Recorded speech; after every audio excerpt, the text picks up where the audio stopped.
এক লোক আমাকে প্রশ্ন করেছে বাবা মার কথা কতদূর মানতে হবে। এখন তার ব্যাপারটা হলো, সে একজন মুসলিম, আর এক অমুসলিম মেয়ের সাথে তার সম্পর্ক। সেই মেয়েটা এখন মুসলিম হয়েছে। এখন লোকটার মনে হচ্ছে এভাবে প্রেম করাটা ঠিক নয়, এটা ভুল। মেয়েটা মুসলিম হওয়ার পর সে মেয়েটাকে বিয়ে করতে চাইল, কিন্তু তার বাবা মা এটা মানছে না, যে মানুষজন তাহলে কি বলবে, ইত্যাদি ইত্যাদি।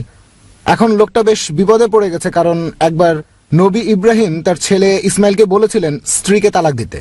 ইসমাইল আলাইহিস সালামও তালাক দিয়েছিলেন। এছাড়াও পবিত্র কোরআনে একটা আয়াত বলছে, তোমার বাবা মাকে উফ শব্দটাও বলো না।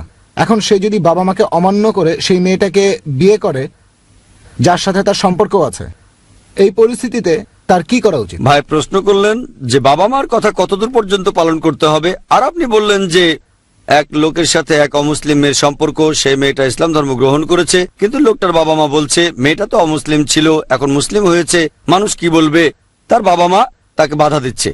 তারপর আপনি বললেন ইব্রাহিম আলাইহিস সালামের কথা, তিনি বলেছিলেন বলে তার ছেলে তালাক দিয়েছিল, আর বাবা মাকে উশব্দ বলা যাবে না, সূরা ইসরা 23 নম্বর আয়াতে বলা হয়েছে। এখানে তার কি করা উচিত? আপনার প্রশ্নের প্রথম অংশ, বাবা মার কথা কতদূর পর্যন্ত মানতে হবে। যদি তার বাবা মা আল্লাহ এবং রাসূলের বিরুদ্ধে না যায়, আল্লাহ আর রাসূলের আদেশের বিরুদ্ধে না যায়, তাহলে সবকিছুই মানা যাবে, এটা সর্বোচ্চ সীমা। এরপরেও যদি মানেন, সেটা হবে আল্লাহ এবং রাসূলের বিরুদ্ধে। আর আল্লাহ স্পষ্ট বলেছেন পবিত্র কোরআনে, সূরা লুকমানের 14 নম্বর আয়াতে উল্লেখ করা হয়েছে, আমি মানুষকে নির্দেশ দিয়েছি বাবা মার সাথে ভালো আচরণের, ভালো ব্যবহারের। মা অনেক কষ্ট সহ্য করে সন্তানকে গর্ভধারণ করে, তার দুধ ছাড়ানো হয় 2 বছর বয়সে, অর্থাৎ তাদের কথা মানতে হবে। তবে এর ঠিক পরের আয়াতেই সূরা লুকমানের 15 নম্বর আয়াতে উল্লেখ আছে, যদি তোমার বাবা মা চেষ্টা করে তুমি যাতে আল্লাহ তাআলার পাশাপাশি অন্য কারো ইবাদত করো, শিরক করতে বলে, তাদের কথা মানবে না, কিন্তু তাদের সাথে সৎভাবে বাস করো। একই কথা আছে সূরা আনকাবুতে, এখানে 8 নম্বর আয়াতে বলা হয়েছে, আমি মানুষকে নির্দেশ দিয়েছি বাবা মার সঙ্গে সৎ ব্যবহারের, কিন্তু বাবা মা যদি জিহাদ করে, চেষ্টা আর জোর করে আল্লাহর পাশে এমন কারো ইবাদত করতে যার সম্পর্কে তোমার কোনো জ্ঞান নেই, তাহলে মানবে না। যদি বাবা মার কথা আল্লাহ এবং রাসূলের বিরুদ্ধে না যায়, তাহলে 100% মানতে হবে। এটাই হলো সর্বোচ্চ সীমা। এই সীমার উপরে যদি তারা কোনো কিছু মেনে চলতে বলে, তাহলে আপনিও আল্লাহর বিরুদ্ধে যাবেন, যিনি অনেক বড় আপনার বাবা মার চেয়ে। দ্বিতীয় পয়েন্ট, যদি বাবা মা আল্লাহ এবং রাসূলের বিরুদ্ধে না গিয়ে কিছু করতে বলে, সেটা কি মানবো? হ্যাঁ, মানলে ভালো। তবে কিছু কথা হয়তো পরোক্ষভাবে বিপক্ষে যাবে। যেমন এখানে আপনি আপনার যে বন্ধুর কথা বললেন, সে মুসলিম, যার সম্পর্ক ছিল এক অমুসলিম মেয়ের সাথে, আর সে মানছে এটা ভুল, ভুল বুঝতে পেরেছে, আলহামদুলিল্লাহ, সে মানছে যে আগে ভুল করেছিলাম, সে অনুতপ্ত হচ্ছে। এখন সেই মেয়ে ইসলাম গ্রহণ করেছে, তবে তার বাবা মা এই সমাজের ভয় পাচ্ছে যে মানুষ কি বলবে, তাই একে বিয়ে করো না। এই 1 নম্বর, সম্পর্ক কতটা গভীর ছিল জানি না। যদি এই সম্পর্কটা হয়ে থাকে শেষ পর্যায়ের, যদি তাদের মধ্যে দৈহিক সম্পর্ক থাকে, আর পবিত্র কোরআন আমাদের বলছে যে তাদের বিয়ে করো না যারা ব্যভিচারী বা ব্যভিচারিণীকে বিয়ে করো না, এটা কোরআন বলছে। এমন কাউকে বিয়ে করো না যে মুমিনা না, এটা আসলে শিরকের কাছাকাছি। আসলে এই ধরনের ক্ষেত্রে পেপারে এমন অ্যাড দেব না যে আমি ব্যভিচারী, একজন ব্যভিচারিণীকে বিয়ে করতে চাই, টাইমস অফ ইন্ডিয়াতে এই অ্যাডটা আমি ছাপাতে চাই।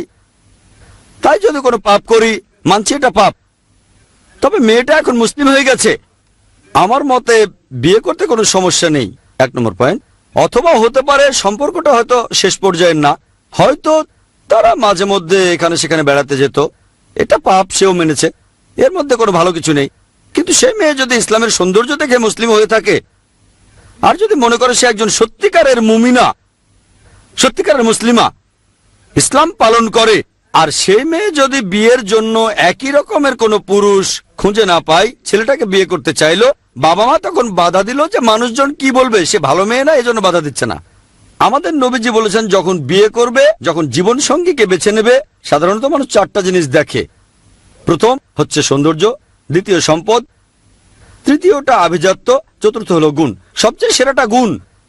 কেউ সৌন্দর্য দেখলে সেটা হারাম না, সম্পদ দেখাটাও হারাম না, আভিজাত্য দেখাও হারাম না, তবে এর মধ্যে সেরাটা হলো গুণ। তাহলে ভুল করার পরে এখন যদি সে বুঝতে পারে যে মেয়েটা গুণবতী, আর যদি সে তার বাবা মাকে বোঝাতে পারে যে এতে ইসলামের জন্য ভালো, সে যদি কোরআন আর সুন্নাহ মেনে তার বাবা মাকে বোঝাতে পারে সেটাই ভালো হবে, বাবা মাকে বোঝানোর চেষ্টা করে, তাদের বিরুদ্ধে না গিয়ে সেটাই ভালো হবে। এখানে আসলে সবকিছু পরিস্থিতির উপর নির্ভর করে। এখানে বলা যায় না যে বিয়ে করবেই বা করবেই না।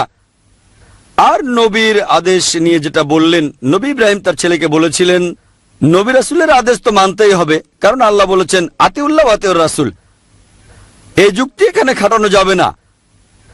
নবী নির্দেশ দিয়েছিলেন, কিন্তু প্রসঙ্গটা কি? এখানে প্রসঙ্গটা দেখেন, নবী ইব্রাহিম কেন তালাক দিতে বলেছিলেন সেটা আলাদা ব্যাপার। এখানে কি ঘটনা এক? ঘটনা এক কিনা সেটা গুরুত্বপূর্ণ।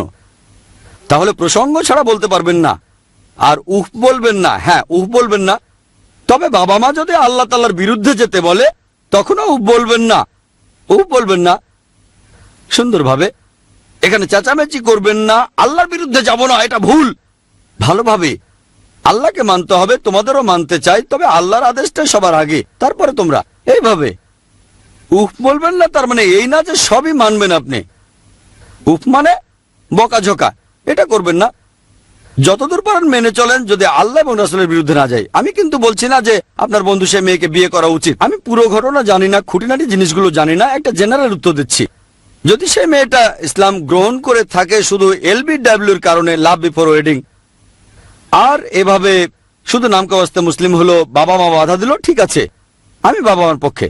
আর এখানে মা বাবা যদি ধার্মিক হয়, ইসলামিক মানসিকতার হয়, তাহলে বলবে না যে মানুষ কি বলবে। বলতে পারে এই মেয়েটা তোমার জন্য ম্যাচ করছে না। তাহলে মানুষ কি বলবে এটা এখানে গুরুত্বপূর্ণ না।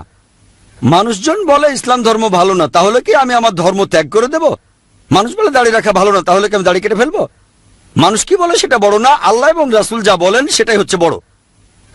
বাবা মা যদি বলে এই মেয়েটা যাকে বিয়ে করতে চাও সে তো অমুসলিম, সে একজন মুশরিক, সেই কাজটা করেছে তোমার জন্য অথবা টাকার জন্য অথবা যে কোনো কারণে হতে পারে, সেটা ইসলামের কারণে না, সে নামকে অবস্থায় এটা করেছে, বাবা মা এইভাবে নিষেধ করলে ঠিক আছে।